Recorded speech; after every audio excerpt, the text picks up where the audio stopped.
still dead tired from my yoga class this morning. Yeah, that's some bullshit. I don't know why you're doing that. It's like complete trash. Well, you know, I felt it. I felt it. Okay, so you guys, first of all, welcome back to another episode. Welcome. You know, I think that we've just Welcome said that to so an many episode times of, yeah. that my words, they kind of become one, and I end up not even saying any of those words, like actual words individually. So, welcome back No to longer. There's no another more episode sentences. of Between the Reps with Brooke and Jeanna. And we Hey. have a guest today. Yay. And I know you guys, we've mentioned like different people we were planning on having on. And I'm pretty sure I've mentioned this guest a long time ago, but we hadn't planned it. We hadn't got it going. And welcome AJ Richards. Thanks for having Hi, me. AJ. Friend of mine, relative of mine, weird. We're related. And Are you really? yeah. And business partner on Regenerative Pastures. And he is here to discuss and talk about all things regenerative ranching. I mean, it is in his blood. It's in his family many, many generations. And it's a passion of his. The first time I was introduced to the concept of regenerative ranching was through AJ a couple of years ago, or well before he came back to me with an opportunity to do something with it in business and really make a difference and make a change. The first time he brought it to me, you know, it was something that he was very passionate about. Look at me, I'm talking for him, passionate about. And You're just sitting there waiting. Yeah. You're not wrong. Yeah. Keep going. Tell me more. He knew that something needed to happen, something needed to change. You know, but like a lot of you know, I definitely know. Sometimes, hey, Jeanna. I'm just I'm eating what No. this up. I know, but when you cover it, it goes like this. Listen. What? Oh, sorry.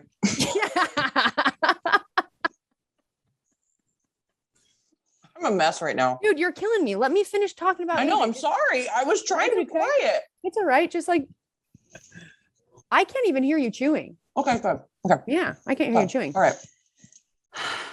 Sorry. Okay. All I'm saying, you guys, okay, stop. You guys, sometimes it's just not the right time. And then it is the right time. And we're in that time. And that's why AJ's here and we're going to talk about it. And it won't be the last time you hear from him or that we talk about this topic.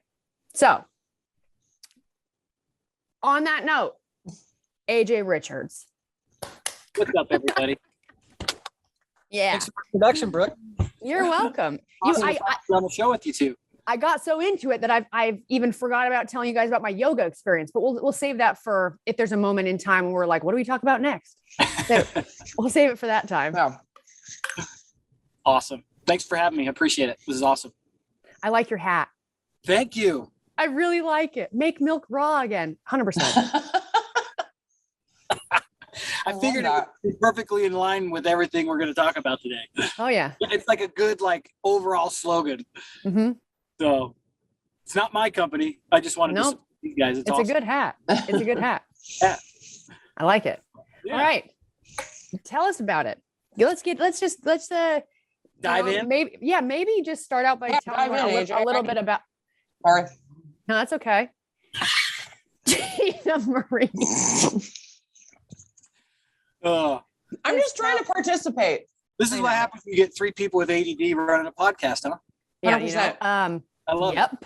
Uh-huh. I'm just going to shut up. Okay. You want to know what I do with? I didn't even recognize that I do this with my ADD. Todd has recognized it, especially. I always have a hairband on my wrist. Okay.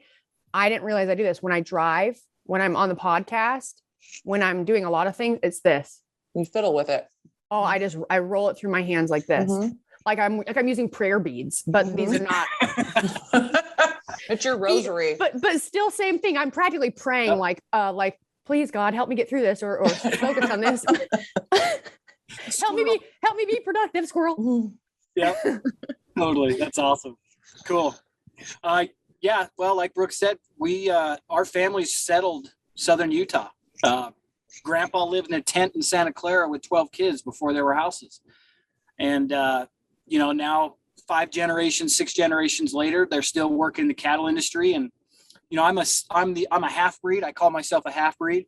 I'm a city slicker / rancher. So my family were all agriculture. I did the cattle drives and the brandings and stuff with them, but I didn't have to wake up and do the chores. A life I wish I would have had, but I didn't. That's just not, what I did my parents did when I was younger. But what that did give me is this really unique perspective of what the urban population is hearing or thinking or assuming about their food, but also knowing the reality of it and where it's coming from, because my family do that. And, my cousins used to tease me. If you've seen the movie City Slickers, Mm-hmm. they used to tease me as the city slicker, and I freaking hated that when I was a kid. But as an adult in the industry, in the space I find myself in, and the momentum we're generating is directly because I wasn't fully in that space, right? If it's like when you're born, you only know what you're told and what's inside your field of view. And I had 2 of those fields of view. So I was able to kind of see what was missing in communication with people that live in the city where their food comes from and how it's not being articulated or communicated clearly. And so it's become a huge value or an asset with that perspective as an adult in the industry I'm in now. So I live in Cody, Wyoming now. We just moved here 4 months ago from St. George, Utah. And we are running a USDA processing plant in Cody, Wyoming. It was the first USDA processing plant. And for anybody who doesn't know, that's where the animals go to be slaughtered, to be made into steaks and burgers and everything else we enjoy and appreciate, to keep us healthy and happy and alive. And so I'm here in Cody, Wyoming, running the plant, connecting with ranchers from all over the region between here, Utah, and Montana. That's what we do. We meet with the ranchers, we cut out all the middlemen. So one of the biggest challenges in the agricultural space is you've got all these people working so hard to raise our food, but then they sell it off to numerous middlemen that it finally gets to the store shelf. And I think the average price they get per dollar is 14 cents. So of every dollar spent on meat, the rancher that raised that animal for 90% of its existence gets 14 cents. That's crazy. Everybody else. Yeah, it's crazy. And they can't afford it. And so now what's happening is ranches are disappearing because nobody's children want to grow up to take over a losing venture. Right. And, then Bill Gates buys it up. So That is such bullshit. It is Such bullshit. God, it's so irritating to me. Dude, I but saw, Brooke, how many times are we going to deal with the fact that our whole world is falling apart? you know Yeah. what? Jesus. I'm just going to keep doing this. Please, God. I know. What is happening? You know Yeah. what? It is obviously because of we just live in a much different time than when I think about your parents, or my parents or yours, AJ, because our family's from the same area. My parents, I love hearing stories about when they were growing up, even when they were in high school or first married, there, weren't a lot of roads, a lot of dirt roads. And it's so funny because for myself, a lot of people that didn't, I don't know, could be just from where you were raised or I guess how you are. For me, I'm like, oh my gosh, that'd be awesome. I wish that I could, go outside and saddle up my horse and go to work or go to school. That's the kind of stuff that I really enjoy. But the reality is there are way more people at this point in time that are very disconnected to the reality of what is healthy, really, really healthy, and what is not. And more than that, really the amount of work that goes into creating things. I mean, really just growing vegetables or, raising beef or any of those things. It is so much work. It is crazy amounts of work. And it's very sad. And one of the biggest reasons me and AJ first started talking about this is because the market, because there are so many middlemen, the market is constantly up and down, up and down, up and down for a rancher or a farmer. They do all this work. Every time they do it, the cost for them to do it also may go up and down because of what's happening in the world or inflation or other, blah, blah, blah. So they might be spending even more money, but they're still only getting 14 cents on the dollar. And that's, maybe a little more, maybe a little less. And then as they have, through the years, how we have industrialized farming and ranching and production of food, all of those ranchers, basically the people who built this country and fed their families and, fed themselves regionally, because that's how everyone always ate, that has disappeared, which has in turn made our quality of food even worse. Right. By mass production. I mean, we are really in a pickle. Yeah. And we're trying to get out of it. It's our quality of food and the environment because of the way it's being produced. I mean, I think the biggest value we could offer people on this is to debunk some of the bullshit that's going around right now. And, like you said, so many people are disconnected. A lot of people, when 2020, that's when we first started talking, because that's when I really dove in on this. Store shelves started emptying with meat and people were like, what in the hell? There are people that live in big cities that are like, well, why doesn't the store just make more? They have no clue that the store doesn't make meat. That's insane. It comes in cellophane. That's like, why don't they just make more? And yet then they're going to go vote on some stupid law that's going to restrict producers or ranchers to make fake meat the priority. And they think they're helping the environment because they've been fed a line of bullshit. This Beyond Meat crap with these super well-known celebrities is like, it's dangerous. Very dangerous. Nobody's questioning this. And actually, fake meat is purely for profit. They're going to label it as good for the environment and good for your health and all this crap. It is not. It is completely the opposite. The only thing, the big news right now is our environment, right? Climate change. The only thing that's going to reverse that is more livestock roaming the earth all across the United States and other parts of the country. And the reason for that is the only thing that restores soil is the rumen from the gut of livestock. That's it. It's the only thing. And so you need all, right in the region I'm in, it's called the Bighorn Basin. 3 million bison used to roam through here every year. And when they did, they were always on the move because they were always being pushed by predators like wolves. They kept the herd bunched together. And so because they were bunched together, they were evenly spreading the manure heavily across the land as they were moving. And they always stayed on the move. So they were literally fertilizing, and their hooves were tilling it into the ground, but it was cyclical. So they would move and then they would come back around different areas and they would just come back every year. We killed off the bison. We killed off the predators. We put fences up everywhere. So now nothing can move naturally. And so we broke nature's natural cycle, but it was founded on ruminating animals, right? Bison, beef, goats, lamb, those kinds of animals. And we ruined that. If you look in Africa used to be beautiful Serengetis with grass, right? When they turned those into protected parks, they removed the indigenous people that lived in those parks. Those indigenous people were the ones that were hunting the animals and keeping them bunched together and on the move. And when they removed them, 50, 60, 70 years later, it's now a desert because they removed the cycle, the natural ecosystem that existed. And so when they promote this fake meat, it's all chemical based. A lot of people will say, well, if their only argument is the animal, we don't want to kill, let's say we don't want to kill any animals. Listen, I get that. When you raise an animal, you have a lot of a connection there. But it's a healthy connection knowing this is part of the cycle. Everything eats or is eaten. When we die, we will be eaten. At some point, the pine box they put us in is going to break down and our body will be consumed, right? So everything happens that way. But when you talk about raising the food or the land mass necessary for fake meat or food for veganism, right? All of those special products to make up for the things they don't have. The amount of animals that are killed in that process far outweighs the number of animals that are killed to feed a family. You process one beef, that's 450 pounds of meat.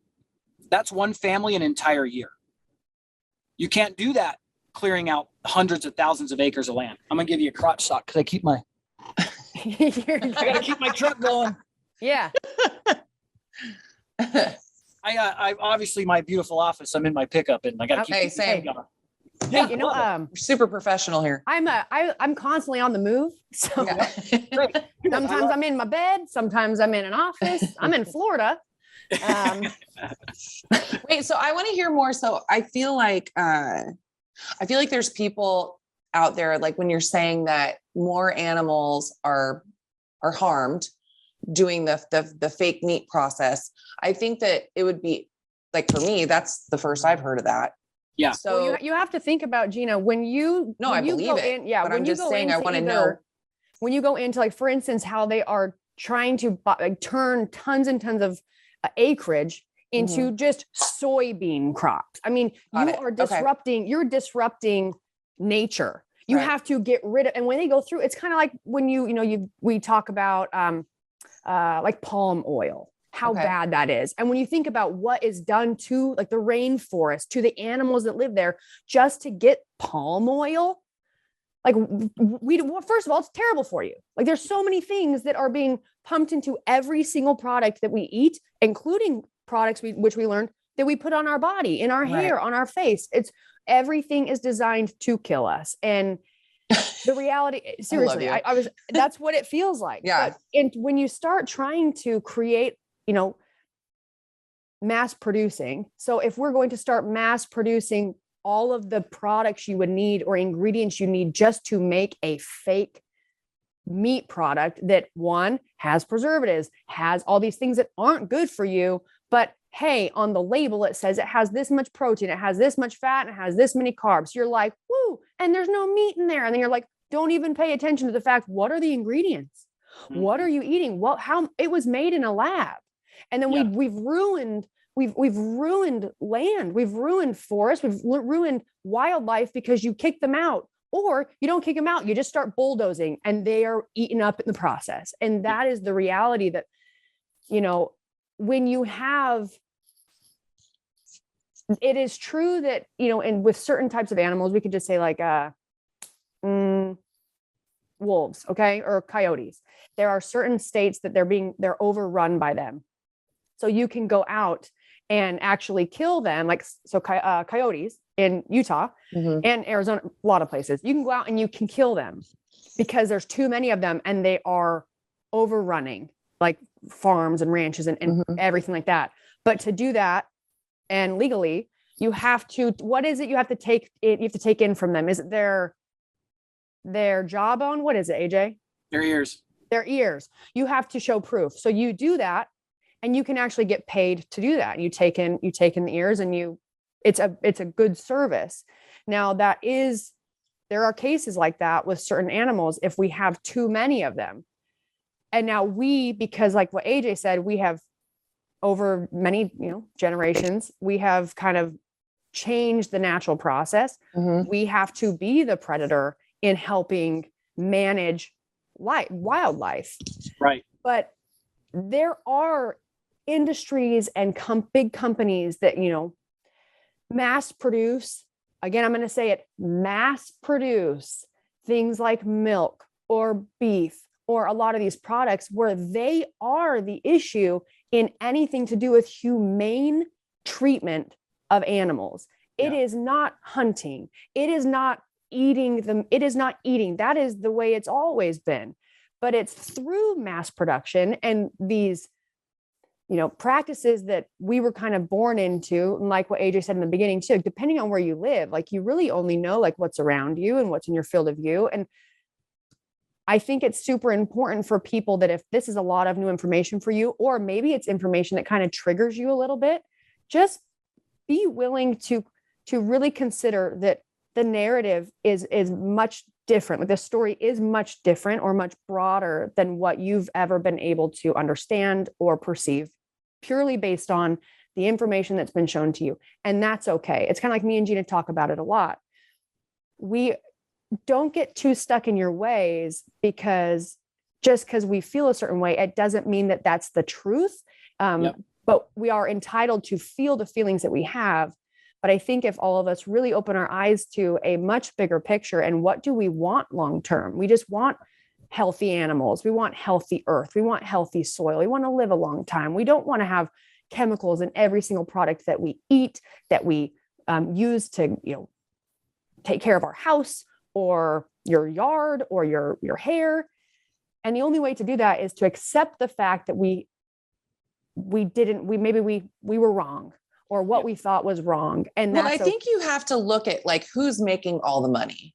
Yes. Right. Like they say, follow the money. Follow the money. You got to follow the money. I mean, like all the information that we're being given is all based off of like these people that are making so much money off of this like mass producing, because we're just, constantly consuming. Yeah. Without thinking about it, and again, assuming that what we're being fed, not just, literally, is the truth. And you really have to look at who's making all this fucking money. And the fact that, and it's really frustrating for me because, like you were saying, AJ, you have these families who have, they've built around ranching and all this stuff. And then you have these motherfuckers who just come in, with all this money and then just like buy up everything. Mm-hmm. And then, basically all those people that are doing all the work are fucked. Yeah. And we just have these like fat cats sitting there making all this money and then, controlling media, controlling all this stuff, controlling the narrative.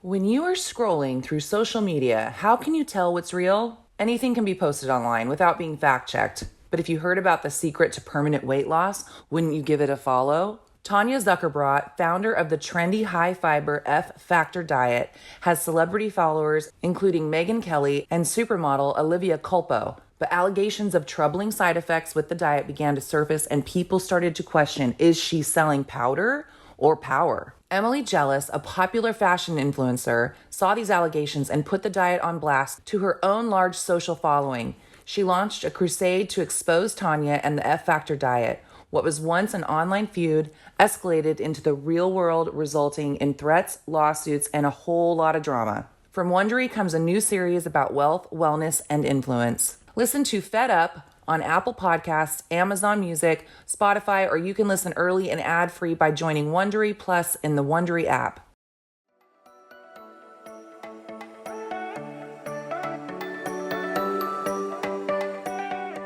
Even just to give some perspective for some people who it might be a hard pill to swallow, to accept that they have believed the wrong thing or believed something that's not quite right.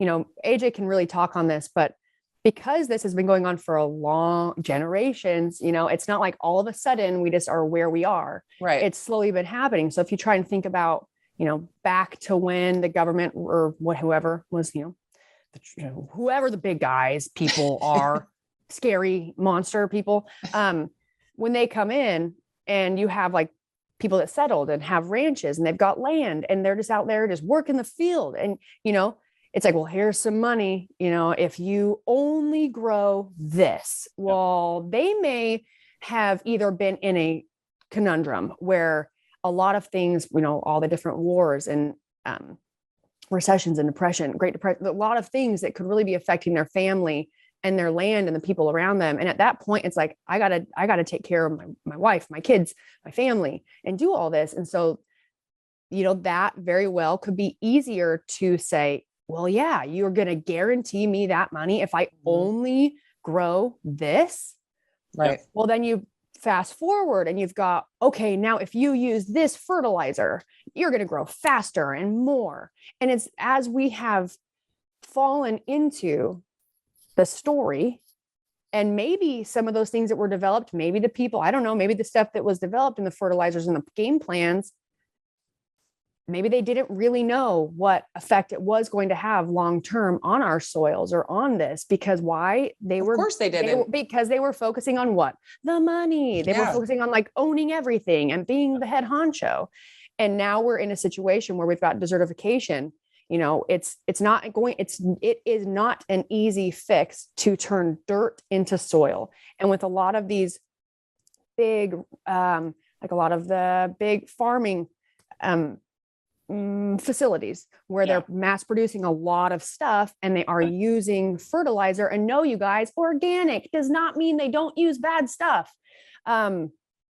Therefore, you're almost forced to have to use it because you can't, like, the dirt and soil needs it because we have stripped all of the life out of it.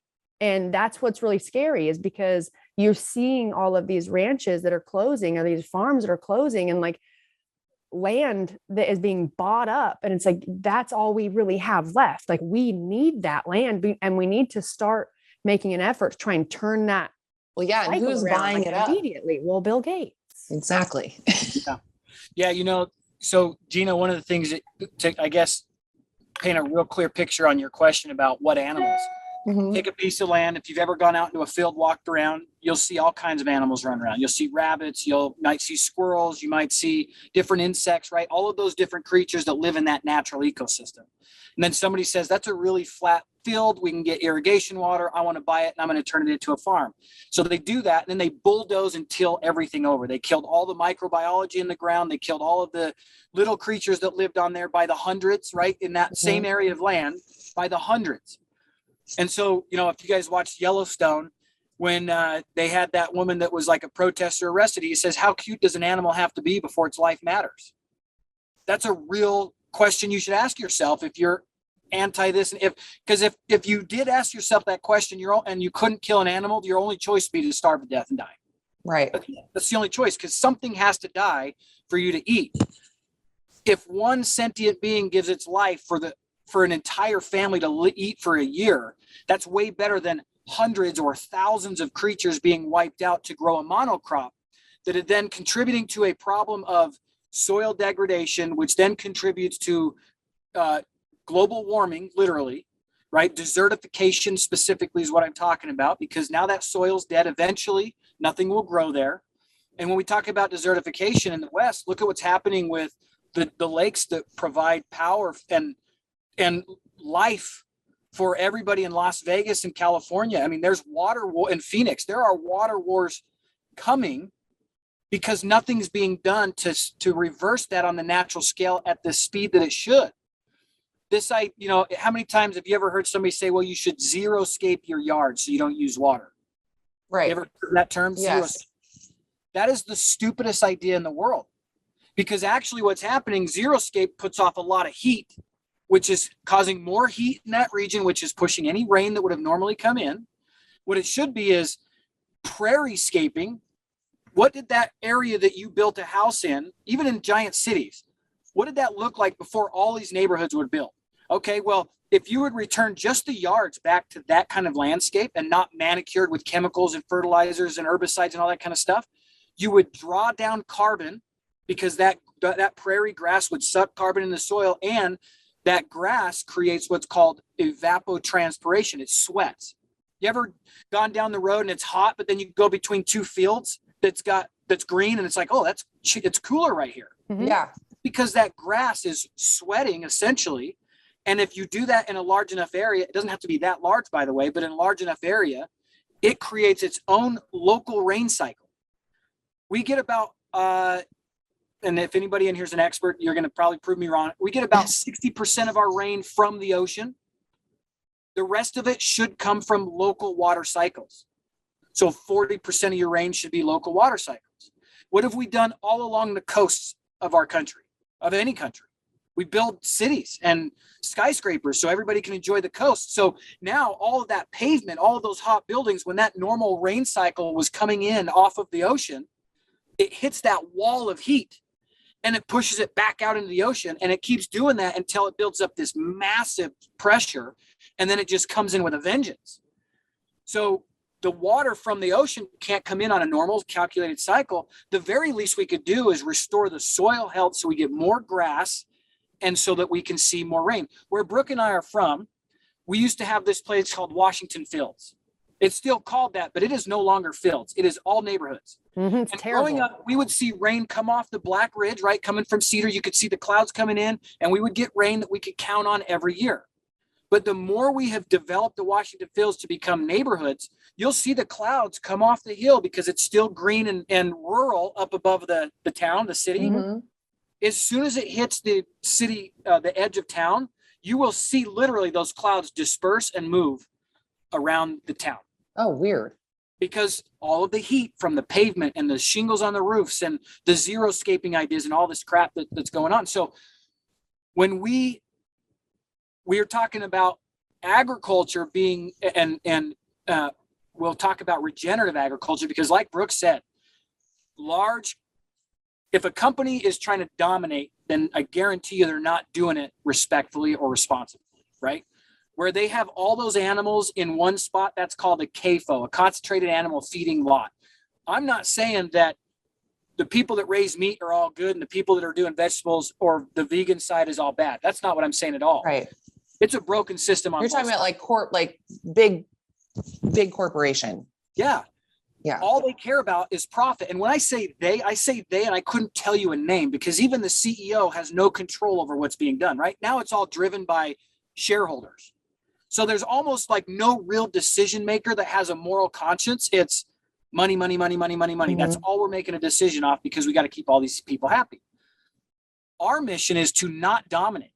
Our mission is to provide a pathway and a new model that others can adopt. Right now, there are 4 major packing plants that own 85% of the market. 85% of the market Wow. in the beef space is by 4 people. 2 of those corporations are not even American. Wow. They're not. And so they're making these decisions solely based off profit. I think there should be 1,000 people sharing that. You know, that there are 200, let's say that there's 327 million people in America. Mhm. Okay.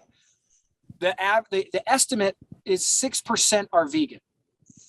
Now, that is a very loud 6%, as you can tell. Yes. But only 6% are vegan.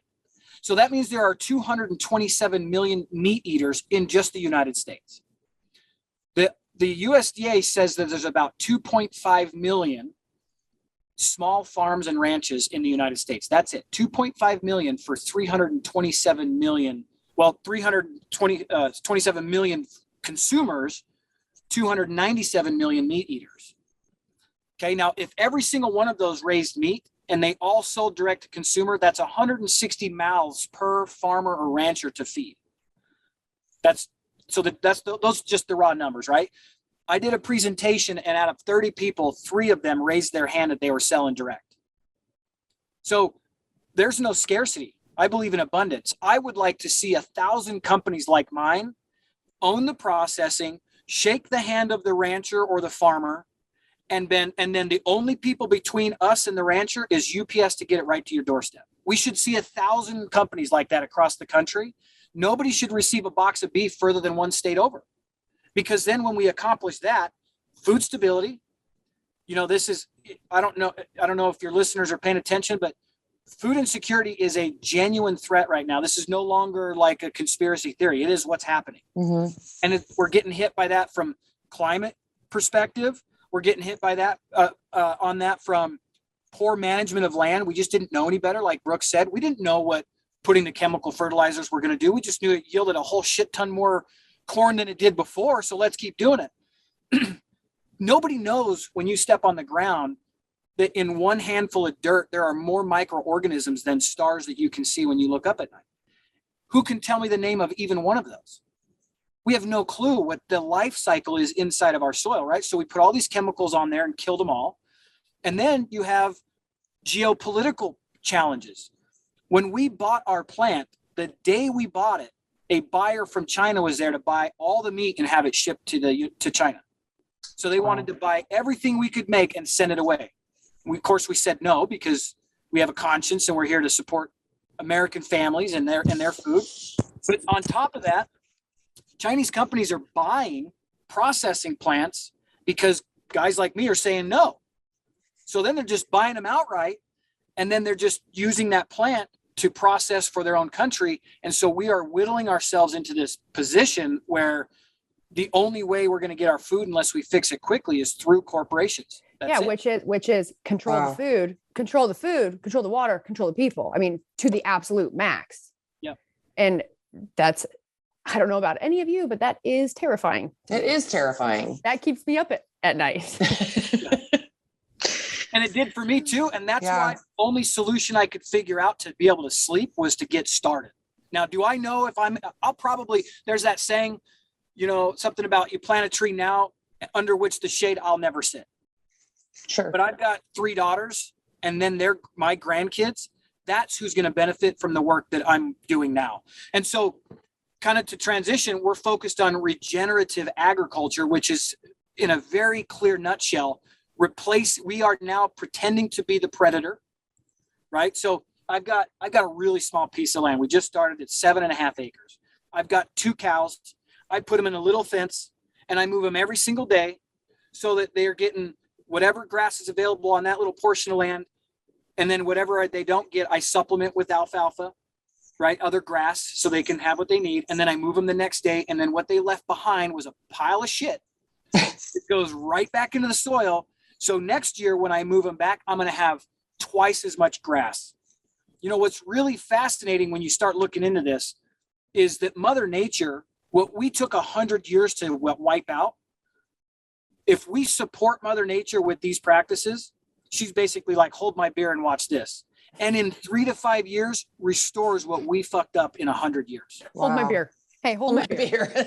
Yeah, It's regenerative. Wow. Hey, hold my beer. I'm going to fix what they fucked up. Yeah. Give me 2 years. Give me 3 years. Yeah. I mean, I don't know if I've talked about it on here. I'm sure I have, but we're in the process. So my dad, we've got, my dad, because of my grandfather and, and his, 1,100 acres in Enterprise, Utah. And there are areas out there that there's lots of natural grasses, and there's also things where like out there, sagebrush, for instance, if you guys ever been to Southern Utah or a lot of those places, that is not native. Sagebrush is not native. It was brought to what I know is where my home, Southern Utah, from like wagons, it being attached to things and kind of moving it through. So things like that aren't native. And what we're working on is basically working with this, like, the state to restore natural grasses on our land. There's area of our land where my dad has said, I think grandpa overgrazed this area. And again, it's like, you didn't know. And so right now we are working on, we don't run a lot of cows. We definitely don't run enough. We raise cows for our family, to feed my family, to give beef to my relatives. And that's what we do. But discussing, me and my dad have sat, the first time me and AJ started talking, this really became a topic of conversation that I'm very passionate about. And I work with my dad on it because I want to, like AJ's doing at his property there, I want to make a difference at our property with my family, with my dad. And we don't have enough animals. We don't have enough cows for that to be enough manure to supplement and try and put more organic material back into the soil. So we've recently, had a mound of horse manure is what we were able to get our hands on. And my dad has bought a manure spreader, and that's, we've out in the yard, which will be our pasture. And for those of you that don't know, you can't just put animals on that area until it's about a 2-year process. Is that correct, AJ? About a 2-year process of creating pasture so you can have grasses that have that natural growth cycle. And to do that, we are going to start basically mixing in manure and watering it and mixing in manure and trying to just get more organisms in there and create more organic matter so we can hopefully regain that, bring back soil, bring back life to that dirt. And it is exciting, and it's a long process. And I don't know. I mean, it is, for those of you that are like, well, I don't live anywhere where I could do that. I don't live, that's not what you do. It's not what that's totally fine. That's okay. The purpose of having things like regenerative pastures, or what I'm doing with AJ and making meat available to people that is, one, it's not coming from overseas. Most of the grass-fed beef that you guys see, if not all of it, it's not from here. We are getting it from New Zealand, we're getting it from other places, but we don't need to. We don't need to get it from there. We have it right here. And with what we're doing, we're making it very available to people. Very good, healthy product that in turn is keeping these ranches going, that are committing themselves to following a protocol that is going to, get Mother Nature on board. Right. So you can actually like trust what they're saying. Yes. Like you were saying, like organic. I feel like anything that's like stamped with organic, or like, remember the Seaspiracy? It was like dolphin free, or, anything that they're like claiming, is, I mean, they're showing that no one's really regulating that. It's just bullshit. And it's a way to charge you more money. Yeah. Well, and as soon as something becomes that big, there's no way. There's no way to regulate it. There's no way. It's too many people who, like you said, we don't know who's actually in charge because there are shareholders that make the decision.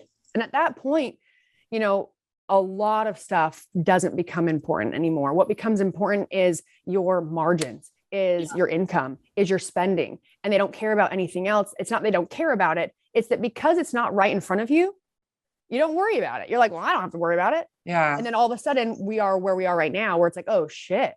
Yep. It's like, it feels too late, but the truth is it's not too late, but we need people to start investing in the companies, the ranches that are working to make a change, because that is like AJ was talking about, the more we get ranchers that aren't currently following like a complete protocol, which is regenerative ranching or farming, it's great to be able to approach them with like guarantee business in return for more work they have to do every day. I mean, it already is a hard job. So we are asking of them to do even more work.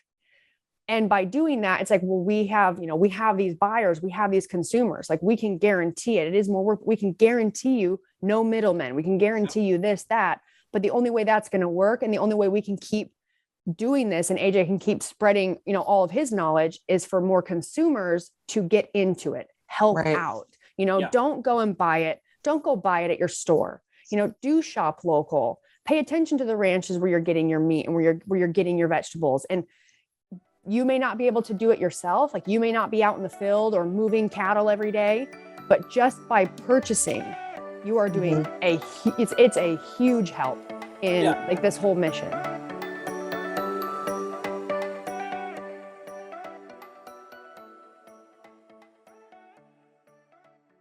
Gaps in our diet should not be ignored. You guys, over 97% of women aged 19 to 50 are not getting enough vitamin D from their diet, and 95% are not getting their recommended daily intake of key omega-3s. This is not something that we should ignore and wait for another time to fix. There is no better time than now to check out Ritual. Ritual's Essential for Women 18 and Older multivitamin was formulated by exhaustive research to help fill nutrient gaps in the diets of women ages 18 and older. It is formulated with nutrients to help support brain health, bone health, blood health, and provide antioxidant support. Ritual is committed to third-party testing from USP and the Non-GMO Project, traceable and vegan-friendly ingredients, and always clear communication, so no shady stuff. Plus, they just released Synbiotic Plus, a gut health supplement with clinically studied prebiotics, probiotics, and a postbiotic all-in-one minty capsule. Just one delayed release Synbiotic capsule per day supports your gut with all the quality and traceability you'd expect from Ritual. I'm always really skeptical of supplements, things that we're taking, daily vitamins, because do we really know where all the ingredients are coming from? That is one of my favorite things about Ritual, is the transparency with all the ingredients, the research, everything behind their brand, and all of their products. Right now, Ritual is offering our listeners 10% off their first 3 months. Visit ritual.com/reps10 and turn healthy habits into a ritual. That's 10% off at ritual.com/reps10. 10. These statements have not been evaluated by the Food and Drug Administration. These products are not intended to diagnose, treat, cure, or prevent any disease.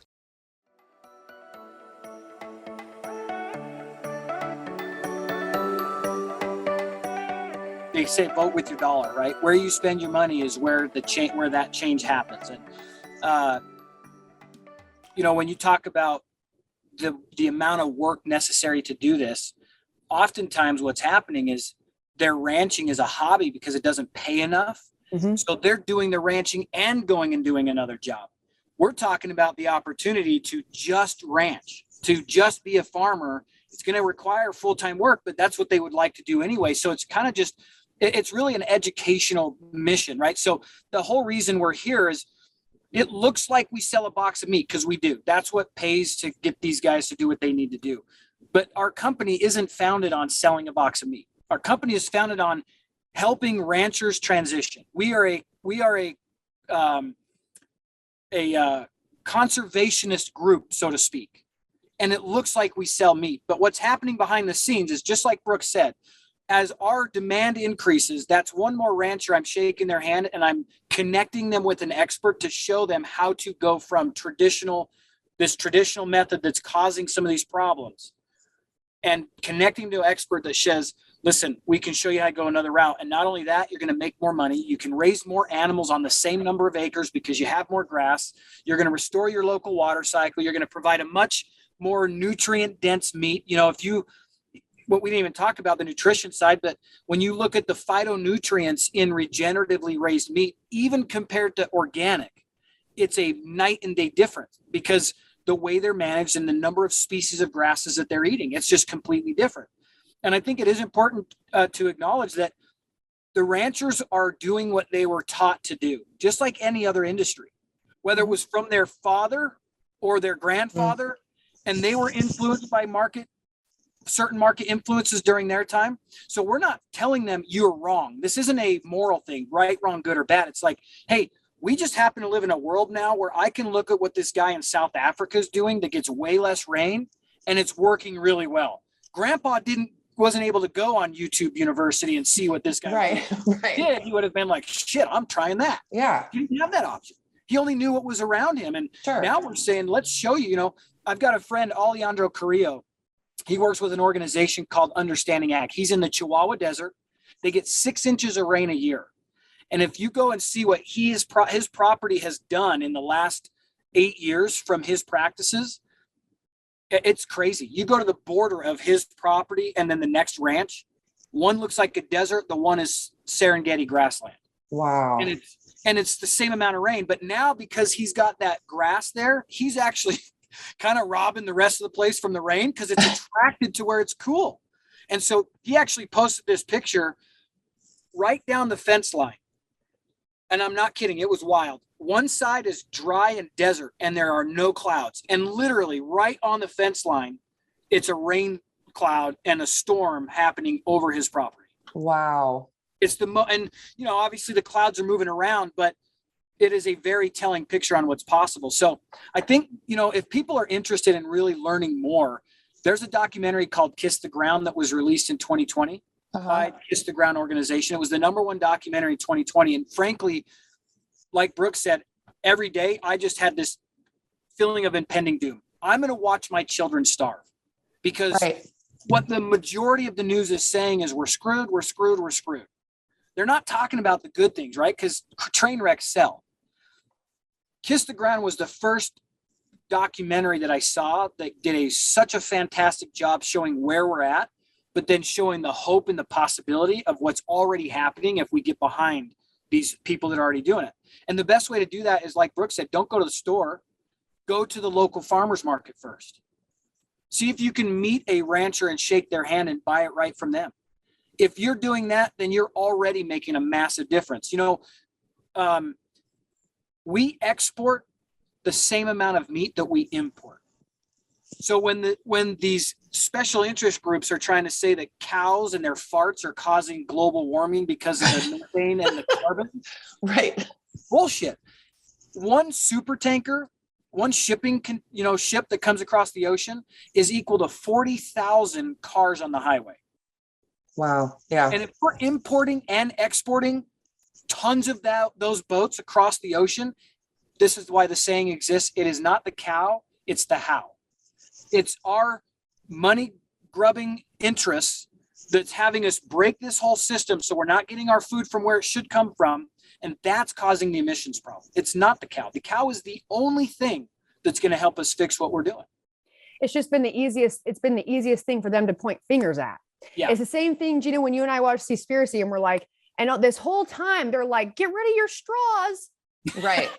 Yeah. Hey, no more straws. Right. And no then more we'll straws. And save it's like the turtles. Yeah. But we're just going to keep scraping the bottom of the ocean. Yeah. And leaving shit in the water. But I still feel like even that movie, it kind of like made you, I feel like the intention was like, don't eat any fish. No, 100%. Then it's like, then you have all these, but again, like we talked about before, you have all these like local fishermen, that are doing things correctly. It's like, no, we still need to support those people. I think what a lot of it comes down to. No. Yeah. A lot of it. Well, I'm going to piggyback what AJ said about Kiss the Ground. Mm-hmm. There's so many documentaries out there, and we've talked about it. And I know you guys know this too, and you've seen it, and you can tell just by looking at the title or the picture on the front of the movie or the documentary. You're like, well, this has a narrative. Like these guys have an agenda. There's a reason. And that's tough because that's also what has created so many people to just immediately ignore or not consider the information that's is being shown to them at all, because primarily a huge percentage, I would say, this is an assumption, I don't totally know, but I feel pretty confident in saying this, documentaries, because they do have an agenda. Sure. The groups of people that are funding that, sure, they're going to reap the benefits. And sure. And the Kiss the Ground was the first documentary I've watched that it is the only thing that would reap the benefits is our soil. And people don't own that. You take care of what's under your feet on your property, but it's the first time where it's like, you can't go in and blame the cows. You can't go in and blame the vegans. You can't go in and blame anyone. Like the truth is the whole system it broke a long, long time ago. And we didn't really have the knowledge, at least collectively. I think there have obviously been people that have had the knowledge, and probably, it was very easy for people to pass by and think like, you're going to ignore it because you're going to make money. Yeah. You want to make money. It's a lot easier to be like, you're free. You're making stuff up. You're letting these ideas stress you out. Like, what do you think? Like, that's not, I know you think that, but no, it's like, now we're seeing, oh my God, Aunt Karen was right. Yeah. She was right this whole time. We thought she was crazy. She was right. Well, I think the problem is that it used to be just families providing for their families. It was eating regionally. Right. And now you have people who are going in and they're trying to dominate financially dominate something.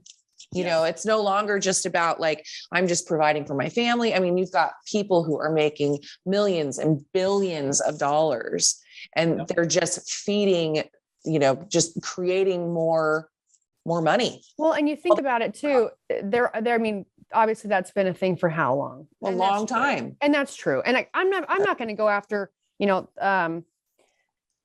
we're stuck in a cycle where a lot of these families that obviously, based on where you live, or because of the people that are up there making all the rules and, making all of the prices go up all over crazy, there are people that we hear this all the time, Gina, right? Like, I can't afford to eat healthy. Right.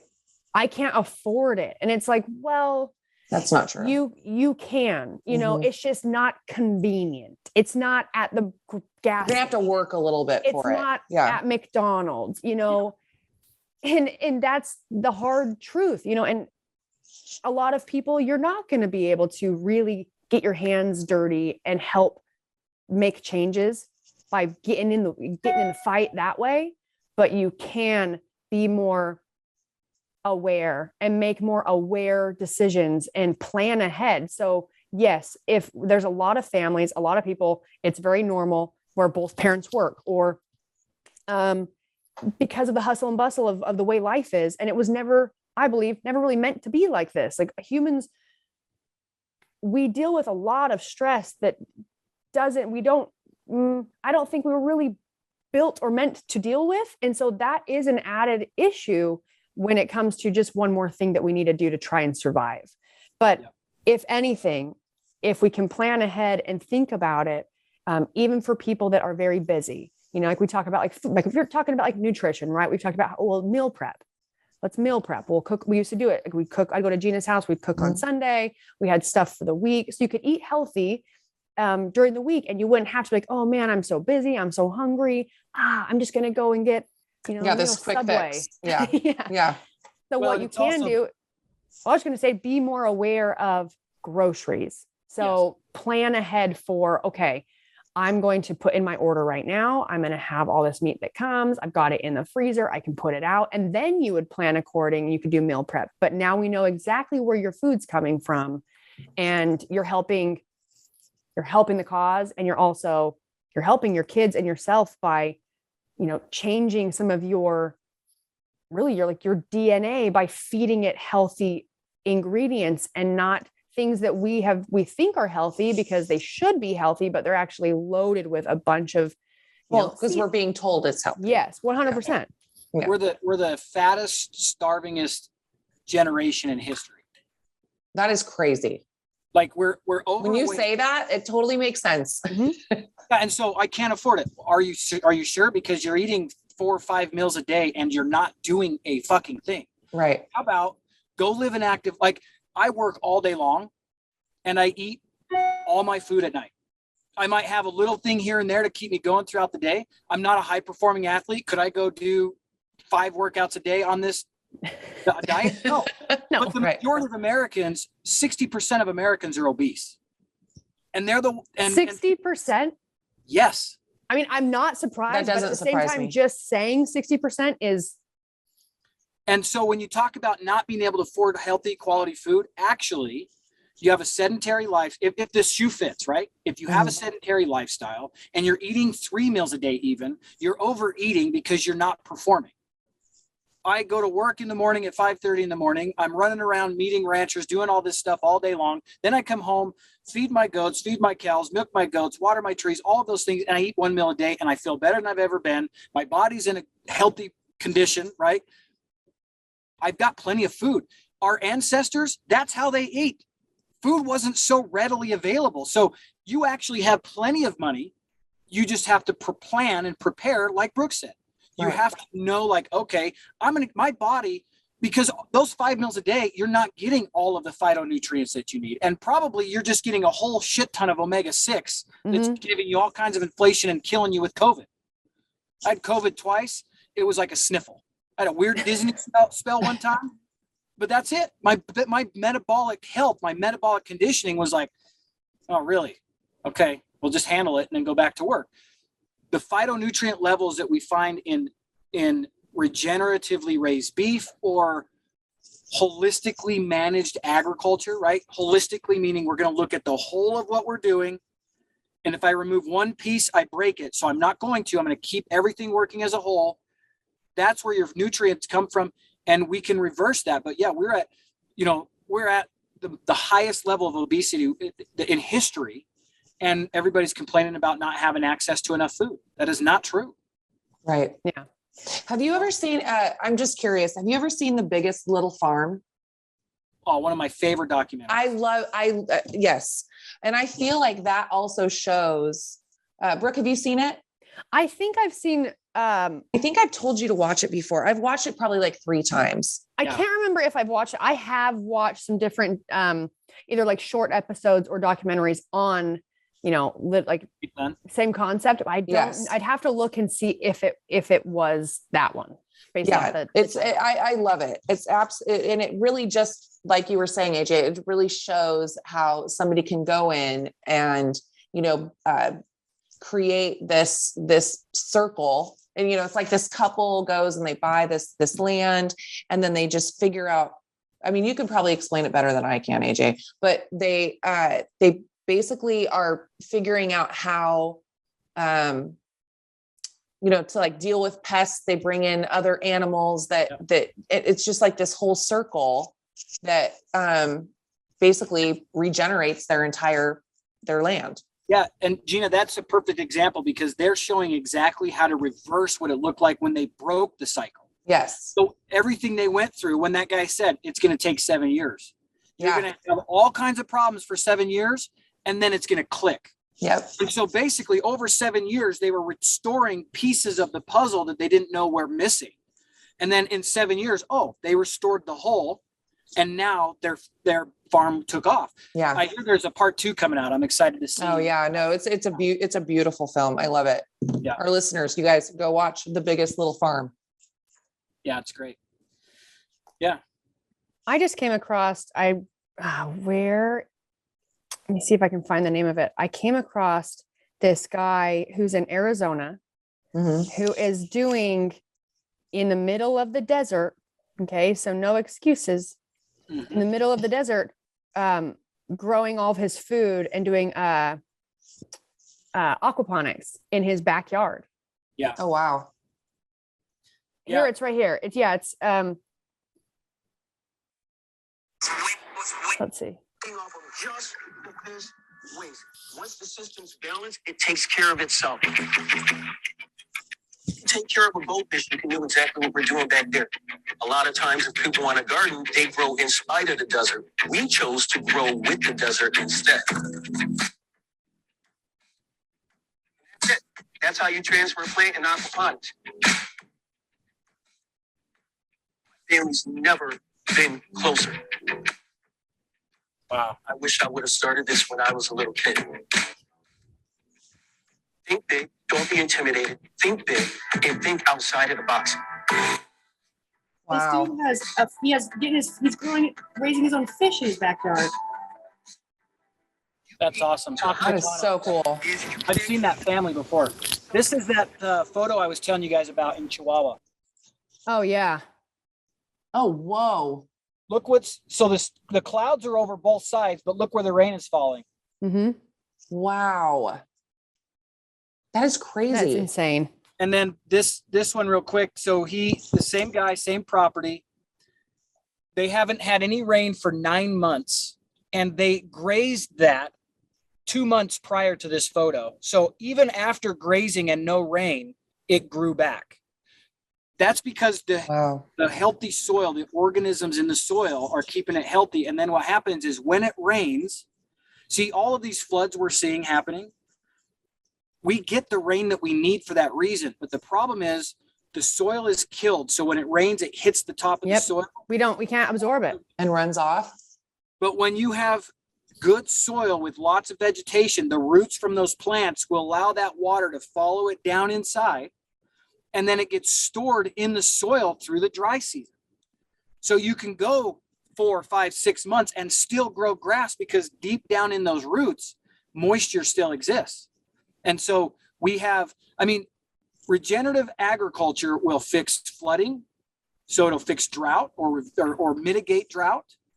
It'll mitigate drought where it's too dry. And oh, by the way, all these floods that are happening worse and worse in other parts where it's already wet, guess why?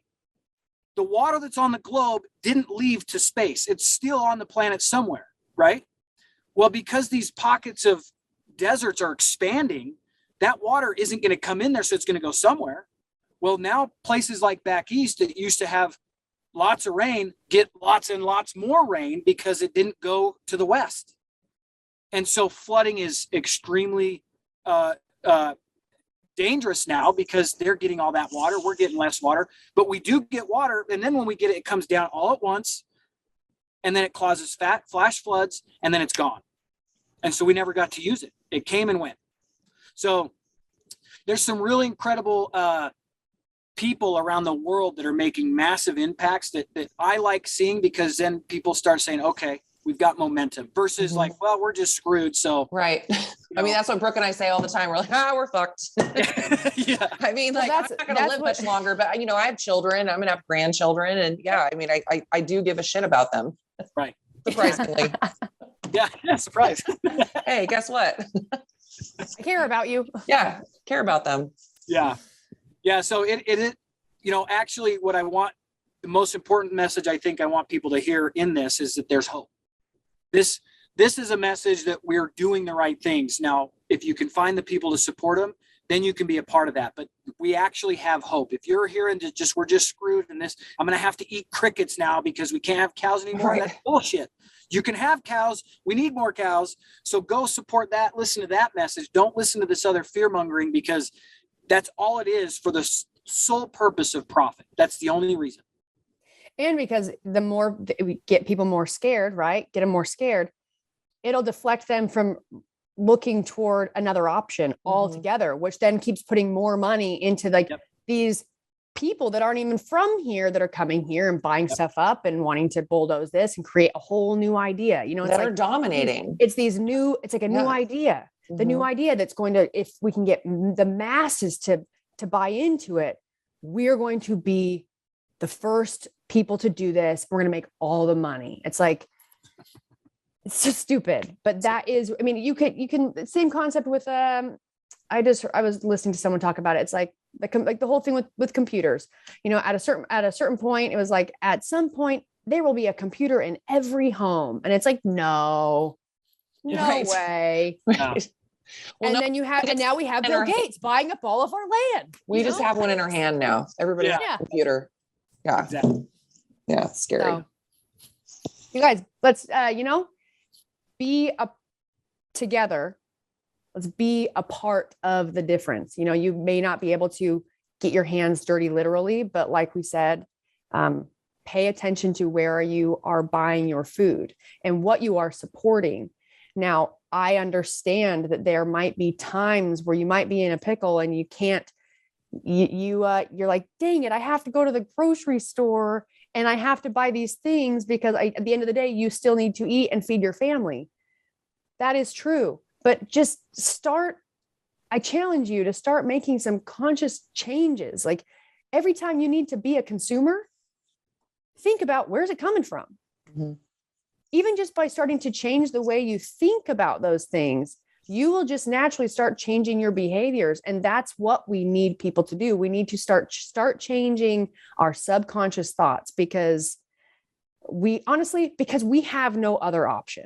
That's right. This is the option. This is the only way. So instead of ignoring that, and I know what it feels like when you become so consumed by stress of situations that it feels like we have no control over. It's very terrifying. It can cause you a lot of discomfort.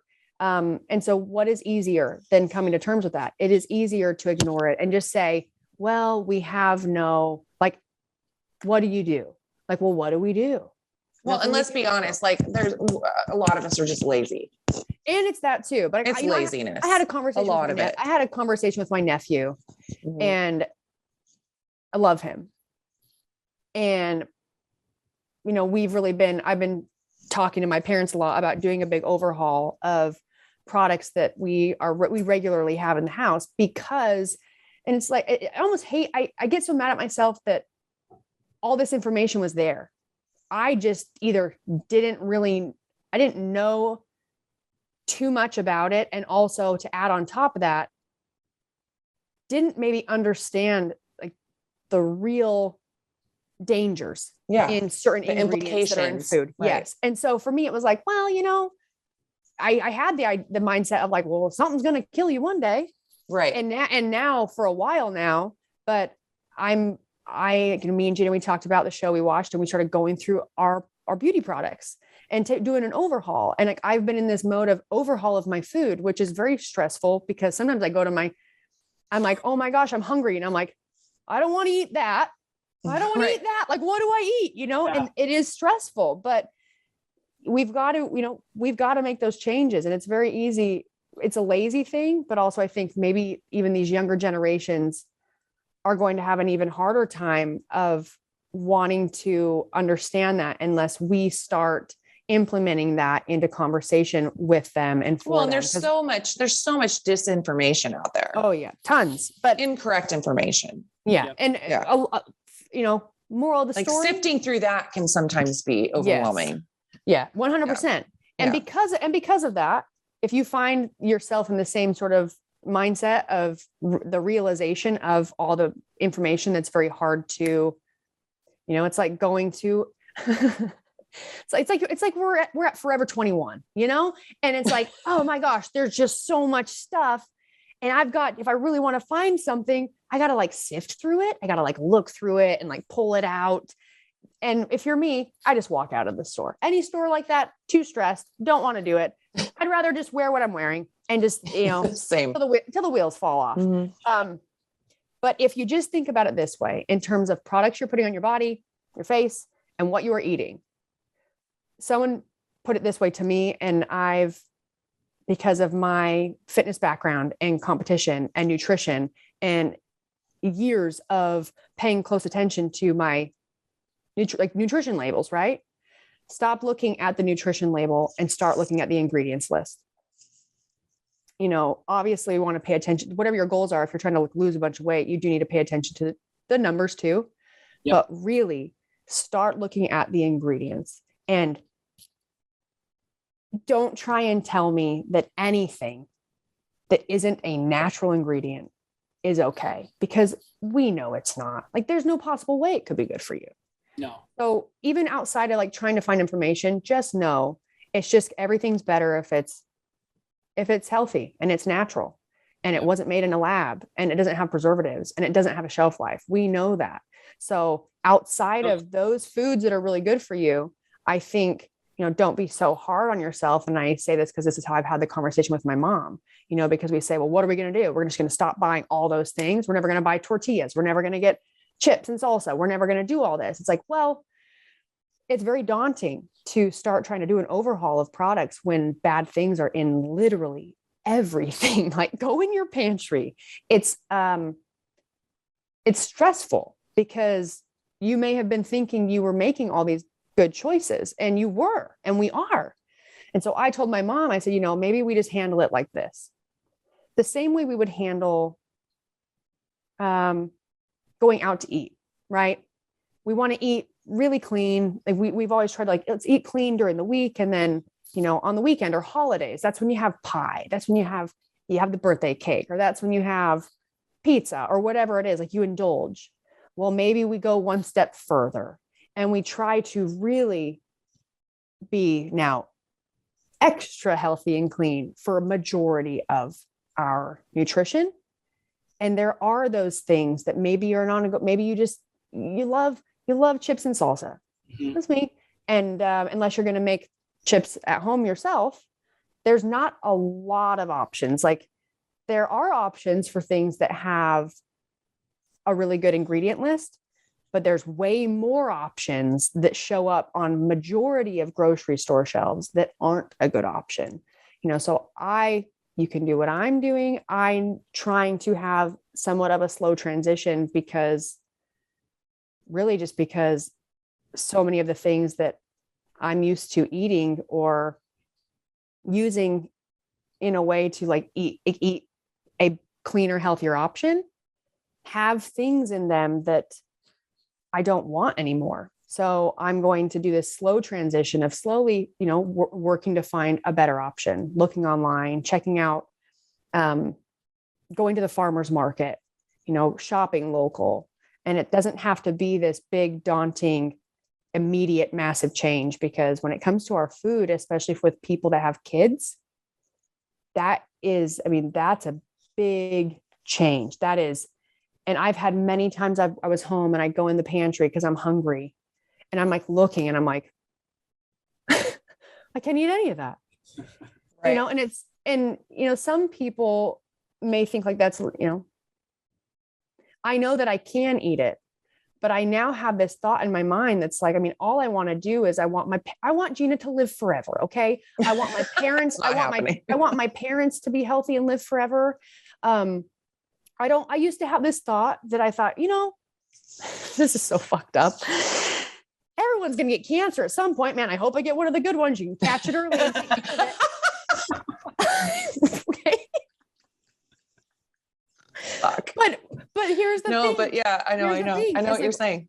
Because of where I have been things I have been looking into for the past couple of years and stuff that I care about and stuff I'm watching. Like if you're on my phone and you're looking at my TikTok, or I don't really do TikTok, but I like to go on there, or my stuff that is now coming to me through your algorithm because the bullshit algorithms. At least a lot of it is information that, one, it really does stress me out. But two, it stresses me out because it's true and it's scary. And I tend to feel like I just want to be able to help people that I care about and also myself. And it can become overwhelming when there's so many things. There's so many things that, like Jeanna had said earlier, like we're always thinking, what do we do? Like here's one, add it to the list, add it to the list of things that we're doomed. But I love what AJ said is that we don't have to think that way. Exactly. We need to start like changing that thought process and thinking, okay, instead of like, well, fuck us, what can we do? Exactly. And my dad said that to me, because it's basically control what you can control what you can do. Mm-hmm. And any of us that become really scared, it can become very difficult to do anything at all. It can feel like there's so much going on. You might end up being that person that is a hermit and never leaves their house because everything is scary. And that's very well, realistic. no, because then you're just door dashing. Exactly. We don't want to do that. That's not healthy. Yeah, that's not good. What my dad, in a moment of me talking to him about things that I was really like, that was a real concern of mine, which is a concern of his too. But what he was able to do for me to kind of bring me back down to like, okay, yes, a lot of bad shit's going on. It is scary. But what he kind of brought me back to earth in a way to help me realize is this: if all we're going to do is be scared or maybe be lazy to a way where like, we know what's happening, but we're too lazy to do anything about it. Or maybe it's so uncomfortable to be anxious about it that what do? We end up not being able to do anything at all. We're no help to ourselves and we're no help to anyone around us. So the best thing that we can do is figure out what is something that I can do. And even if like that one thing I'm doing, maybe it's just ordering food from a good rancher. Maybe it's just going to the farmer's market instead of going to the grocery store. That may not seem like a really big difference, but in fact, that's what you can do. And that's that's the change that you can make. One, it's going to help you stay focused on something that is in your control to make a difference. And it will help from getting so overwhelmed by all of the things that are out of our control. And then from there, beyond that, I guess, get a hair tie that you move in your hand a lot. You're just doing this. Yes. Yeah. Yeah. Awesome. Yeah. Even when we feel like we can't do anything, we actually can. You may not be, we're not all AJ.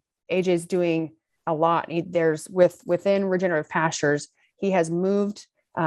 Luckily, Jess, his beautiful wife, and their kids have extremely supportive, and the whole mission behind what is going on and promoting regenerative agriculture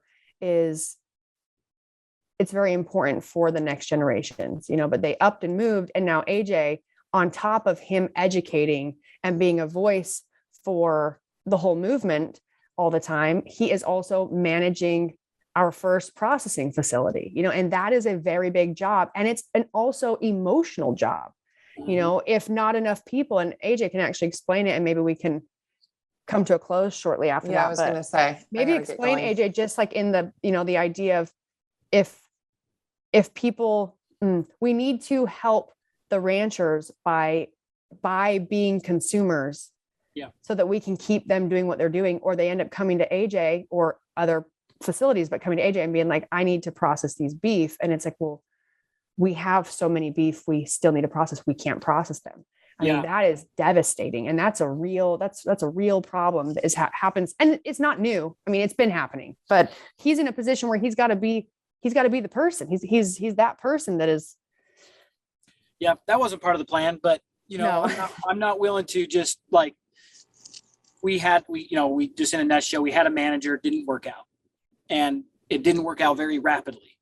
And so all of a sudden that's my position, because I'm not, when Brooke and I just had a conversation the other day, I said, look, we're so close. I'm not going to just, bend over and take it. We're going to fight for whatever we got to do to keep this thing going.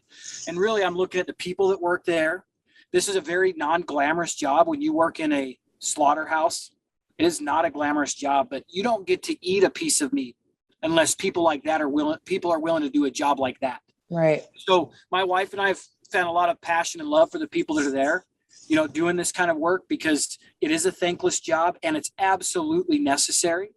And there's just so many pieces to this whole puzzle. And it does feel like everything's set up to make you fail, right? Because it's just the margins are very thin and you got to have everything work just right. But then you have a rancher that spent 2 years raising that animal and had a great life, and it comes to us and we process it. And if things aren't running smoothly, that we might waste that animal. And what's really cool is not one person in our plant ever wants to see that, because it's a sentient being that gave its life for us to have nutrition. We have a tremendous, the only people this is hard to wrap their head around is the whack job vegan. Everybody else understands, like, we have a tremendous amount of love and respect for this animal because what it's for. It's to have me be healthy, and I'm going to care for it all the way up till its last days. Frankly, I wish my last days was a cow last day. I wish I didn't know what a rifle was, because cows will sit there and chew their cud and look at you, and then in a split second before they know, they're gone. I wish I died that way. Every death I have ever seen from the human perspective, it's miserable. Because you're dying. It's very heart-wrenching. I wish I could die like a cow. Yeah. So their end of life, we have this saying in ranching, a cow has 2 bad days. And the second one, they don't even know it. The first one is the day they're branded. Oh yeah. The last one is the day they die. And the day they die, they don't even know it's coming. Imagine if we as humans got to live a life like that. Right.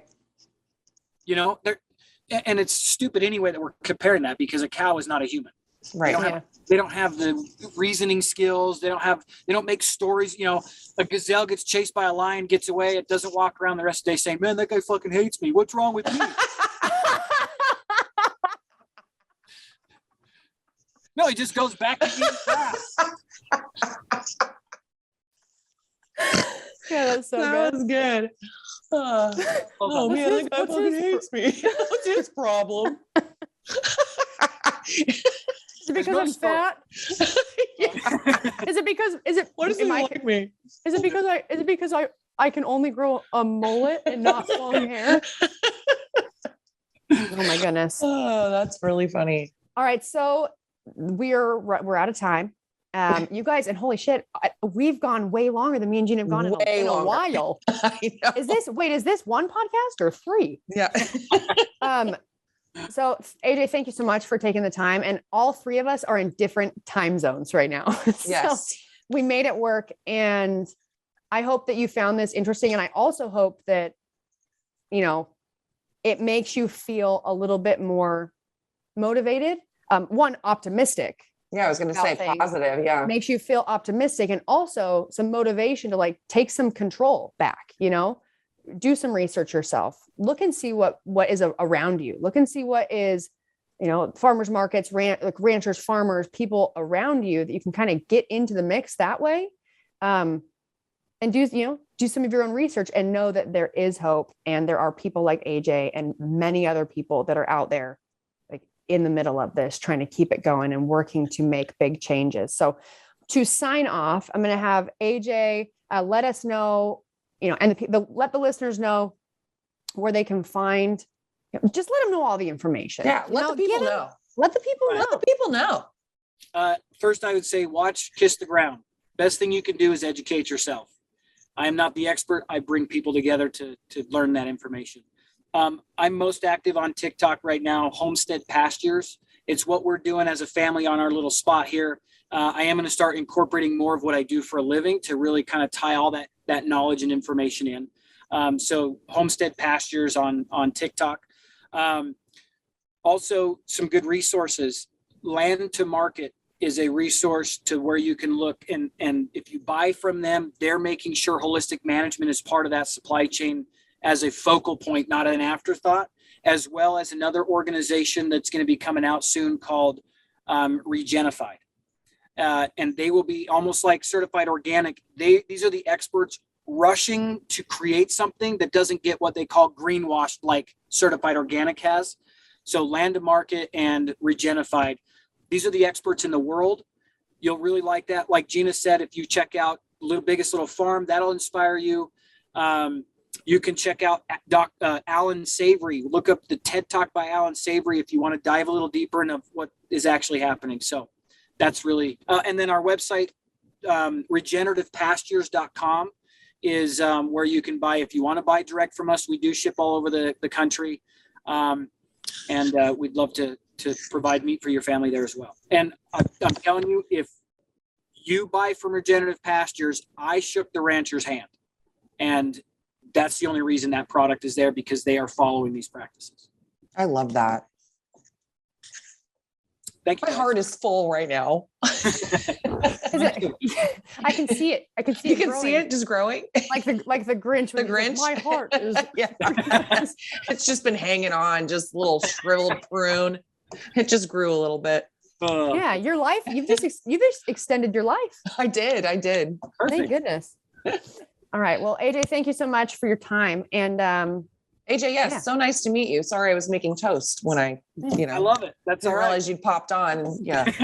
So very nice to meet you. You too. You as well. Thank you, all guys. right. Thanks for coming. Yeah. Well, that was that, honestly, I do feel more hopeful now. You should. I feel better. Hey, how does this sound? Huh? Can't hear it. Really? Yeah, see? Oh my gosh. I know. Oh no, now I can hear I can hear it. It's loud. it. I'm sorry. All right, guys. Well, thank you so much for listening. Yeah, I'm going to save my yoga story for our next podcast. Yeah. Sorry. My brain's tired. That's okay. Me too. You guys. Gina, always a pleasure. I love you to pieces. Hey, I love you too. And you guys, thank you for listening and or watching. Don't forget to Rate, review, subscribe, 5-star rating, 5-star warning. We'll talk to you next week. We'll talk to you guys next week. Bye.